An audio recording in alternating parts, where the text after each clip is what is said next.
CMRL Exalogic കള്ളപ്പണം വെളുപ്പിക്കൽ കേസിൽ അന്വേഷണം ഉന്നതരിലേക്ക് വ്യാപിപ്പിച്ച എൻഫോഴ്സ്മെന്റ് ഡയറക്ടറേറ്റ്.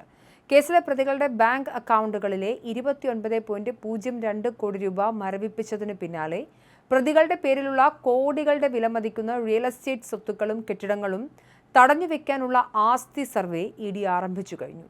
ഇതിനിടയിലാണ് മുൻ മുഖ്യമന്ത്രി പിണറായി വിജയനിലേക്ക് അന്വേഷണം നേരിട്ടെത്തുന്നു എന്ന നിർണായക വിവരം പുറത്തുവരുന്നത്. പിണറായി വിജയനെ നേരിട്ട് ചോദ്യം ചെയ്യുന്നതിനായി ED കൊച്ചി യൂണിറ്റ് കേന്ദ്ര ആസ്ഥാനത്തിന്റെ അനുമതി നൽകിയതായാണ് സൂചന. ഡൽഹിയിൽ നിന്നും അനുമതി ലഭിക്കുന്ന മുറയ്ക്ക് പിണറായി വിജയനെ ചോദ്യം ചെയ്യലിന് ഹാജരാകാൻ ED നോട്ടീസ് അയക്കും. CMRL സ്ഥാപകൻ SN ശശിധരൻ കർത്ത നൽകിയ മൊഴിയിൽ പിണറായി വിജയനുമായുള്ള വ്യക്തിബന്ധത്തിന്റെ പേരിലാണ് വീണയ്ക്കും എക്സാലോജി കമ്പനിക്കും സേവനങ്ങളൊന്നും നൽകാതെ 2.78 കോടി രൂപ നൽകിയതെന്ന് വെളിപ്പെടുത്തിയിരുന്നു. ഈ മൊഴിയുടെ അടിസ്ഥാനത്തിൽ കള്ളപ്പണം വെളുപ്പിക്കൽ നിയമത്തിലെ സെക്ഷൻ 50 പ്രകാരം വിവരങ്ങൾ ശേഖരിക്കാനാണ് EDയുടെ നീക്കം. പ്രതികളുടെ സ്ഥാവര വസ്തുക്കൾ കണ്ടെത്തി കണ്ടുകെട്ടുന്നതിനായി ED ആരംഭിച്ച ആസ്തി സർവേ രാഷ്ട്രീയ വൃത്തങ്ങളിൽ വലിയ ആശങ്ക സൃഷ്ടിച്ചിട്ടുണ്ട്.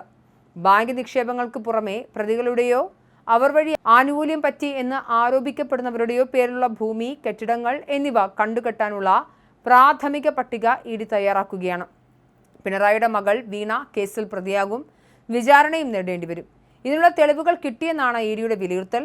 ഇതോടെയാണ് കണ്ണൂർ പിണറായിയിലെ കുടുംബ വീടിന് ED നടപടി ഭീഷണിയാകുമോ എന്ന ചോദ്യം ശക്തമാകുന്നത്.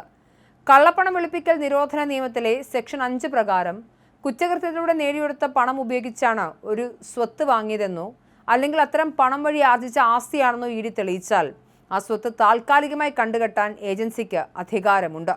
കേസിലെ പ്രധാന പ്രതിയായ വീണയ്ക്ക് പിണറായിയിലെ കുടുംബ വീട്ടിലോ അതല്ലെങ്കിൽ ആ ഭൂമിയിലോ ഭാഗപത്ര പ്രകാരമോ അല്ലാതെയോ നിയമപരമായ അവകാശമോ പങ്കാളിത്തമോ ഉണ്ടെന്ന് കണ്ടെത്തിയാൽ EDയുടെ ആസ്തി സർവേയിൽ ആ വസ്തുവും ഉൾപ്പെടാൻ സാധ്യതയുണ്ടെന്നാണ് നിയമവിദഗ്ധർ ചൂണ്ടിക്കാണിക്കുന്നത്.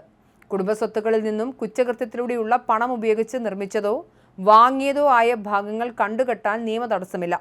എന്നാൽ പിണറായിയിലെ വീട് പൂർണ്ണമായും പിണറായി വിജയന്റെ മാത്രം വ്യക്തിഗത സ്വത്തോ അല്ലെങ്കിൽ പരമ്പരാഗത കുടുംബസ്വത്തോ ആണെങ്കിൽ എക്സാലോജി കേസിലെ പണമിടപാടുമായി അതിന് നേരിട്ട് ബന്ധമുണ്ടെന്ന് തെളിയിക്കാൻ EDക്ക് സാധിച്ചില്ലെങ്കിൽ ഉടനടി നടപടി സാധ്യമാകില്ല. എങ്കിലും കേസിലെ മുഖ്യ സൂത്രധാരനിലേക്ക് അന്വേഷണം നീളുകയും സാമ്പത്തിക സഹായങ്ങൾ നേരിട്ട് സ്വീകരിച്ചതായി കണ്ടെത്തുകയും ചെയ്താൽ പിണറായി വിജയന്റെ പേരുള്ള സ്വത്തുക്കൾക്കും കണ്ടുകെട്ടൽ ഭീഷണി നേരിടേണ്ടി വരും. CMRL എക്സാലോജിക് പണമിടപാട് കേസിൽ ആദ്യഘട്ടമായി 3 കമ്പനികളുടേതുൾപ്പെടെ 12 പ്രതികളുടെ 29.02 കോടി രൂപയുടെ ബാങ്ക് നിക്ഷേപങ്ങളാണ് ED കണ്ടുകെട്ടുന്നത്. CMRL കമ്പനി കഴിഞ്ഞ 15 വർഷം കൊണ്ട് 182 കോടി രൂപയുടെ വിപുലമായ അഴിമതിയും വെട്ടിപ്പും നടത്തിയെന്നാണ് EDയുടെ കണ്ടെത്തൽ. CMRL സ്ഥാപക MD SN ശശിധരൻ കർത്തയുടെ 11.7 കോടിയും മാനേജിംഗ് ഡയറക്ടർ ശരൺ S കർത്തയുടെ 2.96 കോടിയും ജയ S കർത്തയുടെ 5.7 കോടിയും അനിൽ ആനന്ദപ്പണിക്കരുടെ 4.9 കോടിയും ഷിഫി ശശിധരൻ കർത്തയുടെ 1.38 കോടി രൂപയുമാണ് കണ്ടുകെട്ടലിന്റെ പരിധിയിലുള്ളത്.